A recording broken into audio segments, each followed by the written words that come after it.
हर हर महादेव दोस्तों। आज के इस वीडियो में मैं आपके लिए लेकर आया हूँ केरला की अर्बन लीजेंड यक्षिनी की एक सच्ची और भयानक कहानी। ये स्टोरी मैंने रेडिट से ली हुई है, जिसे उपांशु नीरज ने पोस्ट किया हुआ है। उपांशु ने इस स्टोरी को जैसे पोस्ट किया है, मैं आपको ये स्टोरी ठीक वैसे ही सुनाने जा रहा हूँ। तो आइए शुरू करते हैं। मेरा नाम उपांशु नीरज है और मैं केरला के एक छोटे से गांव से बिलोंग करता हूँ। ये जो घटना मैं आपको सुनाने जा रहा हूँ, ये मेरे दादाजी ने मुझको सुनाई थी और ये बिल्कुल एक सच्ची घटना है।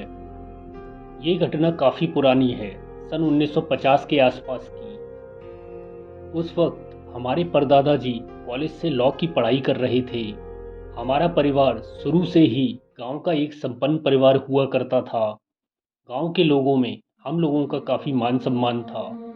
हमारा गांव एक खुशहाल गांव था और यहाँ के लोग काफ़ी शांति प्रिय थे और सब जगह शांति का माहौल था।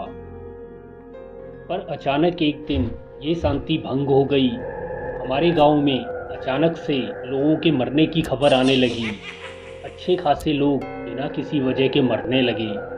कुछ ही दिनों में कई लोगों की मौत हो गई। मरने वाले सभी लोग अभी नौजवान ही थे और उन्हें किसी भी तरह की कोई बीमारी नहीं थी। लोग काफ़ी डर गए और गांव में दहशत का माहौल हो गया।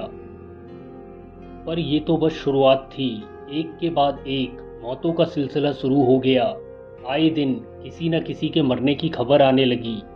सब जगह हड़कंप मच गया। लोग बुरी तरह घबरा गए। आखिर ये केस पुलिस के पास गया। सख्ती बढ़ा दी गई। रात को पुलिस वाले गश्त पर भी रहने लगे, पर कोई फायदा नहीं हुआ। मौतों का सिलसिला जारी रहा। पुलिस की नाक के नीचे लोग मरते रहे। लोगों में डर और दहशत का माहौल हो गया। मरने वालों की संख्या बढ़ती जा रही थी। धीरे धीरे 4 महीने गुजर गए और करीब 20 लोगों की मौत हो गई, पर पुलिस कुछ भी पता नहीं लगा पाई। लोगों के पास सिर्फ अटकलें और अफवाहें थीं, पर सच्चाई कोई भी नहीं जानता था। हमारे परदादा रामनाथ जी उस वक्त 22 साल के थे। वो लॉ की पढ़ाई कर रहे थे और साथ साथ लॉ की प्रैक्टिस भी कर रहे थे। वो एक डिटेक्टिव भी थे। उन्होंने बहुत से केसेस को स्टडी किया हुआ था। पुलिस से उनकी अच्छी जान पहचान भी थी। उन्होंने इस केस में पुलिस की मदद करने का फैसला किया। जब उन्होंने अपनी खोजबीन शुरू की तो कुछ बातें सामने निकल कर आईं। अभी तक जितनी भी मौतें हुई थीं, मरने वाले सभी लोग पुरुष थे। ये सबसे चौंकाने वाली खबर थी। किसी भी औरत के इस तरह से मरने की कोई खबर नहीं थी। मरने वाले सभी लोग जवान थे और इनमें से ज़्यादातर लोगों की मौत रात को हुई थी। खेत से आते वक्त गांव से बाहर जंगल की तरफ, तो वहीं कुछ लोग तो घर पर ही मरे पाए गए। मरने के बाद सभी लोग एक ही हालत में पाए गए, बिना कपड़ों के। सभी का शरीर पीला और सूखा पड़ा हुआ, जैसे शरीर का सारा खून सूख गया हो। शरीर पर किसी तरह का चोट या घाव का निशान नहीं था, बस गर्दन के पास काटे जाने का निशान होता था। देखने से ऐसा लगता जैसे किसी ने इनके शरीर से सारा खून चूस लिया हो। लोग तरह तरह की बातें कर रहे थे। कुछ लोग इसे किसी पिस्सू शिकारी जानवर का काम बता रहे थे, तो कुछ लोग इसे शैतान, पिशाच, चुड़ैल, डायन और ना जाने किस किस का काम बता रहे थे। पर जो बात सबसे ज़्यादा फेमस हो रही थी वो ये कि ये काम एक यक्षिनी का है। यक्षिनी जो कि सिर्फ मर्दों का शिकार करती है। गांव के लोग पिछली कई पीढ़ियों से यक्षिनी की कहानी सुनते हुए आ रहे थे। यक्षिनी जंगलों में रहती है और ये किसी भी औरत का रूप रख सकती थी, कैसा भी रूप बना सकती थी। ये बेहद खूबसूरत होती है। साथ ही इनके पास ऐसा सम्मोहन जादू होता है जिससे ये किसी को भी अपने वश में कर सकती हैं। लोग बताते हैं कि कोई भी पुरुष यक्षिनी को जैसे ही देखता, वो यक्षिनी के बस में हो जाता। फिर यक्षिनी जंगल में ले जाकर उसका सारा खून पी जाती। ये अफवाह जोरों से चलने लगी कि ये काम एक यक्षिनी का है। यक्षिनी शिकार पे निकलती है और मर्दों को अपना शिकार बना रही है। मेरे परदादा रामनाथ जी खोजबीन शुरू करते हैं, पर उन्हें कोई खास जानकारी नहीं मिल पाती। कोई ऐसा नहीं था जो इन हत्याओं का चश्मदीद गवाह रहा हो, पर फिर भी कई लोग ऐसे थे जो दावा कर रहे थे कि ये काम एक यक्षिणी का है। यक्षिणी रात को शिकार पर निकलती है, घर से बाहर घूमते मर्दों को अकेला पाकर उन्हें अपना शिकार बना लेती है और उनका सारा खून पी जाती है। आए दिन कोई न कोई मर रहा था। रामनाथ जी को 2 महीने हो गए थे, पर कुछ भी पता नहीं चल पा रहा था। गश्त पर बैठी पुलिस भी कुछ नहीं कर पा रही थी। रामनाथ जी इस केस की छानबीन एक नए सिरे से शुरू करते हैं और अपनी छानबीन के दौरान उन्हें एक शॉकिंग इन्फॉर्मेशन मिलती है। उन्हें पता चलता है कि ये जो मौतों का सिलसिला चल रहा था वो अब से 7 महीने पहले शुरू हुआ था। उससे पहले ऐसी किसी भी मौत की कोई जानकारी नहीं थी जो यक्षिणी से रिलेटेड हो। उस टाइम सबसे पहले एक ही घर में 2 लोगों की मौत हुई थी और उसके बाद से ही इन मौतों का सिलसिला शुरू हुआ था। रामनाथ जी 2 पुलिस वालों को साथ लेकर उस घर में जाते हैं। ये गांव का बेहद रईस परिवार था और ये गांव का काफ़ी बड़ा मकान था। वो उस परिवार के लोगों से मिलते हैं और बातचीत करते हैं और फिर एक कहानी सामने निकल कर आती है। इस घर में 2 परिवार रहा करते थे, सोमदेव जी और उनका छोटा भाई। सोमदेव जी के 3 बच्चे थे और उनके छोटे भाई के 2 बच्चे। सोमदेव जी उस घर के मुखिया थे। उनके 2 बच्चों की शादी हो चुकी थी। सबसे छोटा बेटा अपनी पढ़ाई करने बाहर गया हुआ था और वहीं उसने एक लड़की से प्रेम विवाह कर लिया। सोमदेव जी को उस लड़की के कुल खानदान किसी के बारे में कोई जानकारी नहीं थी, पर अपने लड़के की जिद के आगे उन्होंने कुछ नहीं बोला। उनका लड़का शादी करने के बाद उस लड़की को उनके घर ले आया। सोमनाथ जी के परिवार ने भी उस लड़की को अपना लिया। शादी के कुछ दिन तक सब ठीक ठाक रहा। 2 महीने बाद लड़का बहू को घर पर छोड़कर किसी काम से बाहर चला गया। लड़के को गए हुए 15 दिन हो गए थे। सब कुछ ठीक था, पर एक दिन लड़के के चाचा, जो लगभग 35 साल के थे और अभी पूरी तरह स्वस्थ थे, रात में खेत पर गए हुए थे, पर अगली सुबह खेत पर उनकी लाश मिलती है। उनके शरीर का सारा खून सूखा हुआ था। पूरे घर में हड़कंप मच जाता है। किसी को पता नहीं चल पाता कि आखिर हुआ क्या। इस घटना के ठीक 1 हफ्ते बाद अभी घर वाले इस सदमे से उबरे भी नहीं थे कि सोमदेव जी का बड़ा लड़का भी इसी तरह मारा जाता है।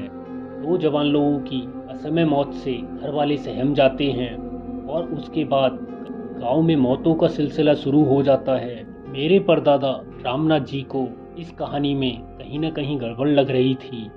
हो ना हो इन रहस्यमयी मौतों का सिलसिला सोमदेव जी के छोटे बेटे की शादी के बाद से ही शुरू हुआ है। वैसे भी उनकी नई नवेली दुल्हन के कुल खानदान के बारे में किसी को कुछ भी नहीं पता था। यहाँ तक कि उसके माता पिता कौन हैं, वो कहाँ से आई है, किसी को कुछ नहीं पता। लोगों के मरने के पीछे क्या कारण है ये कोई नहीं जानता था। लोग तो ये मान रहे थे कि ये एक यक्षिणी का काम है, क्योंकि सिर्फ आदमी इसका शिकार बन रहे थे। इतने दिनों में इस तरह से किसी औरत की मौत नहीं हुई थी।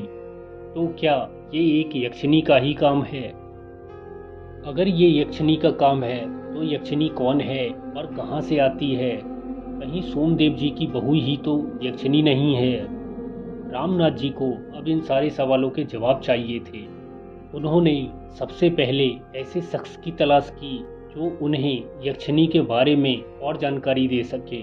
थोड़ी खोजबीन करने के बाद उन्हें एक औरत रागिनी देवी के बारे में पता चला, जो तंत्र मंत्र की जानकार थी और यक्षिणी के बारे में भी काफ़ी कुछ जानती थी, पर वो यहाँ से काफ़ी दूर एक गांव में रहती थी। रामनाथ जी रागिनी देवी को अपने गांव बुलवाते हैं। वो गांव में आती है। ये जो मौतें हो रही थीं, उस औरत ने इस बारे में सुन रखा था। रामनाथ जी उसे डिटेल में पूरी बात बताते हैं। वो औरत रामनाथ जी को बताती है कि उसे पूरा यकीन है कि ये काम किसी यक्षिनी का ही है। यक्षिनी ज़्यादातर रात को अपना शिकार करती है।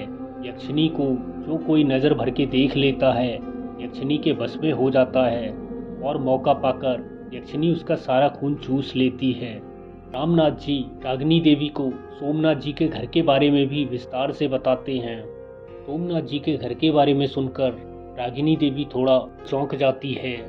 अगर ऐसा है तो हमें उनकी बहू को चलकर देखना होगा, क्या पता वो ही यक्षिनी हो। रागिनी देवी रामनाथ जी से बोलती है, किसी बहाने से मुझे सोमदेव जी के घर ले चलो। अगर वो औरत मेरे सामने आएगी तो मैं उसे पहचान लूँगी कि ये यक्षिनी है या नहीं। रामनाथ जी रागिनी देवी को अपने साथ लेकर सोमनाथ जी के घर पहुंचते हैं। रामनाथ जी सोमनाथ जी से कहते हैं कि ये देवी एक सिद्ध तांत्रिक है, पूरे गांव को अपना आशीर्वाद देने आई हैं ताकि पूरा गांव सुरक्षित रहे। घर के सारे लोगों को बुलवाकर इनसे आशीर्वाद ले लो। सोमनाथ जी के घर के सब लोग उनसे आशीर्वाद लेने आते हैं। रागिनी देवी के पास एक माला थी जो तंत्र मंत्र से सिद्ध थी। उसे उन्होंने अपने हाथ पर लपेट रखा था। जब सोमनाथ जी की बहू उनके सामने आती है तो उन्हें कुछ कुछ आभास होने लग जाता है। वो भाप जाती हैं कि हो ना हो ये यक्षिनी ही है। बहू भी उनके पास आने से हिचकिचा रही थी। जब बहू उनसे आशीर्वाद लेने आती है तो वो उसके सिर पर वही माला वाला हाथ फेरती हैं और बहू तिल मिलाकर पीछे हट जाती है और घर के अंदर भाग जाती है। सब लोग ये देखकर चौंक जाते हैं। शायद बहू डर गई होगी। रामनाथ जी बात को संभालते हुए बोलते हैं, रागिनी देवी एक सिद्ध तांत्रिक हैं। कई बार इनकी शक्ति से बच्चे और औरतें डर जाती हैं। पर रागिनी देवी समझ गईं कि जरूर ये मामला कुछ और ही है। वो लोग वहाँ से चले जाते हैं। रास्ते में रागिनी देवी रामनाथ जी को बताती हैं कि उन्हें अब पूरा यकीन हो गया है कि सोमनाथ जी की बहू ही यक्षिनी है। अगर पूरे गांव की भलाई चाहते हो तो हमें आज शाम होते होते एक महापूजा करनी होगी। रामनाथ जी तैयार हो जाते हैं। रागिनी देवी अपने एक चेले को अपने गुरुजी को बुलाने भेज देती हैं। रागिनी देवी के गुरुजी यहाँ से कुछ दूर दूसरे गांव में रहते थे। रागिनी देवी रामनाथ जी को लेकर पूजा की तैयारी शुरू करती हैं।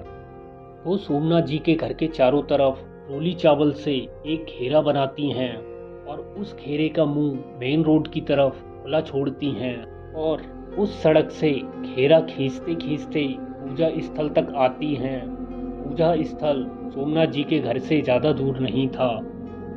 शाम को पूजा शुरू होती है। तब तक रागिनी देवी के गुरुजी भी वहां आ जाते हैं और कई सारे सिद्ध तांत्रिक मिलकर पूजा को आगे बढ़ाते हैं। पूरा गांव यहां जमा हो जाता है। पूजा विधि विधान से शुरू होती है। चारों तरफ मंत्रोच्चार की ध्वनि गूंज उठती है। रागिनी देवी यक्षिनी को पूजा स्थल पर बुलाने के लिए ये मंत्र जाप कर रही थीं। मंत्र जपते जपते रात हो जाती है और आखिर रागिनी देवी और उनके गुरुजी की मंत्र शक्ति सोमनाथ जी की बहू को, जो कि एक यक्षिनी थी, पूजा स्थल तक आने पर विवश कर देती है। वो यक्षिनी घर से निकलकर वहां आती है। अब वो सोमनाथ जी की बहू नहीं थी। उसका चेहरा गुस्से से तमतमा रहा था। बाल खुले हुए और आंखें बिल्कुल लाल थीं।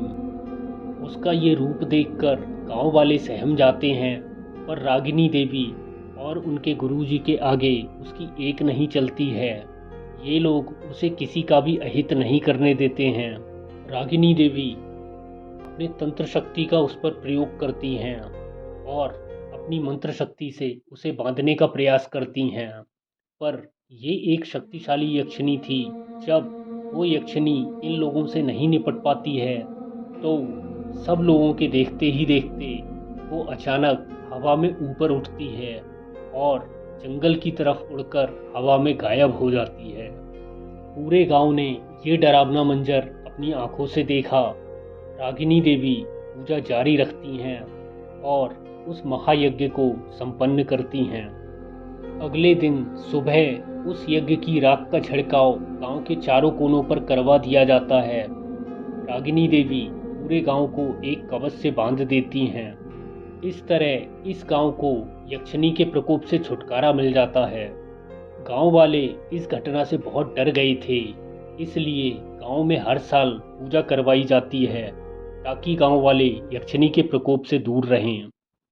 ये प्रथा आज 21वीं सदी में भी जारी है और आज भी यक्षिणी को देखे जाने की इक्का दुक्का घटनाएं भी सुनने में आती हैं। बहुत लोग आज भी यक्षिणी को देखे जाने का दावा करते हैं। तो दोस्तों, ये थी यक्षिणी की एक सच्ची घटना।